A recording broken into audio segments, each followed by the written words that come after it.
Okay, so moving right along. Question 95. Still on Aquinas here.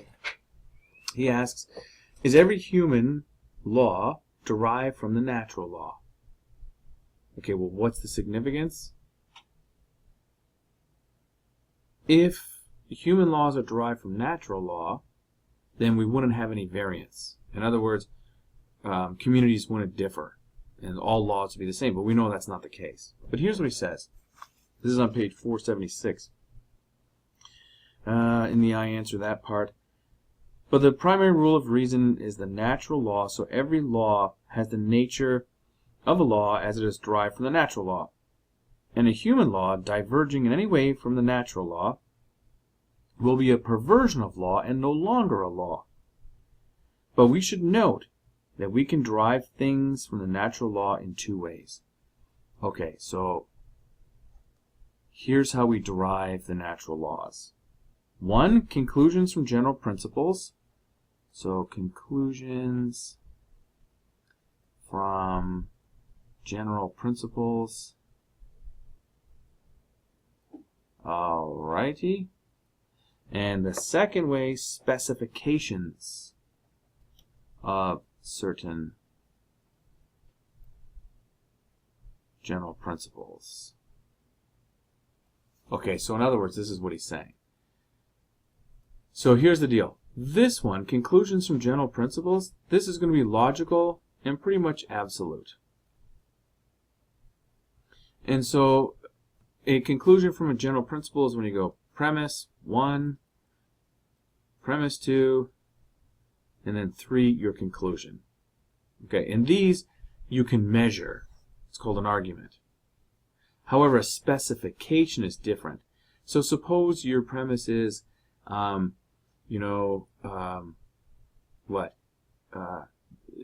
stealing from people makes them angry, right?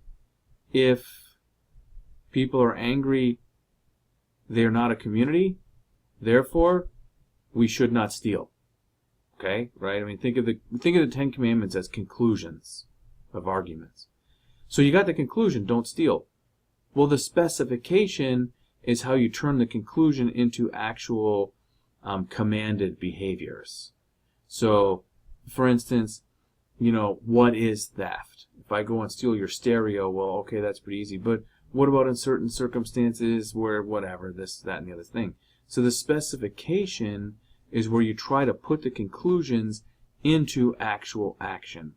And that's where things are going to get different. As he says, therefore, human laws are derived from natural laws in both ways. Things derived from the natural law in the first way are not only contained in human laws established by those laws, but have part of their binding force from the natural law. But things derived from the natural law in the second way have all of their binding force in human law. Okay, so this one is natural law. This one is human law. So in other words, this one tries to turn this one into a practical reality. So you can almost say that this one is the more abstract, and this one is the practical. And as we know, in specifying the abstract to the practical, that's going to be problematic at times. And that's where the difference between human law and natural law comes in. And so sometimes it will appear as if natural law varies. The law, not so much, but the specification of the law is where things vary. For instance, we might say, okay, no, don't get upset. This is just an example. We might say that, a family, we all have, the natural law in human beings is to produce a family, right? And a family requires a father for protection, a mother for nourishment, nurturing, and then the children, right? So you could say, okay, well, there you go, natural law principle, way to go. But in the specifications, you might say, well, it's not, you don't have to have a mom and dad, right? Or maybe you have two moms or two dads, whatever the case may be. So the difference would be, in terms of the natural law, is that we're given to families, but the specification could be, well, what is the difference between a family makeup, if that kind of makes sense. Okay. Then in question 26, we get down to 26, I'm sorry, 96, we get to sort of the end of our reading at this point. And in question 96, he asks the question, does it belong to human laws to prohibit all vices? So in Article 2, does law stop all vice? And the answer is no, as you could probably imagine, right? But his, man, this pen, his logic is worth looking at, though. He says, laws need to be, I'm on page 480, laws need to be imposed on human beings according to their condition. And the power or ability to act results from internal habituation or disposition. Notice habituation again, just like Aristotle. He continues, and since the virtuous and those without virtuous habits do not have the same power to act, human law is established for the collectivity of human beings, most of whom have imperfect virtue. So human law does not prohibit every kind of vice, from which the virtuous abstain. Rather, human law prohibits only the more serious kinds of vice. So we are habituated to be either virtuous or vicious. And the idea is, you cannot rule out all the vicious acts. It's impossible. The virtuous won't do vicious acts, but even so, you can't get rid of all of them. The next one is everybody subject to this law?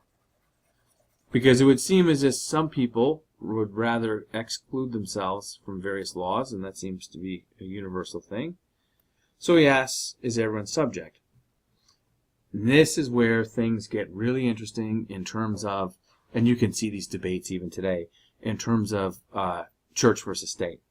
Look at this, number 5. Is everyone subject to law? Page 483.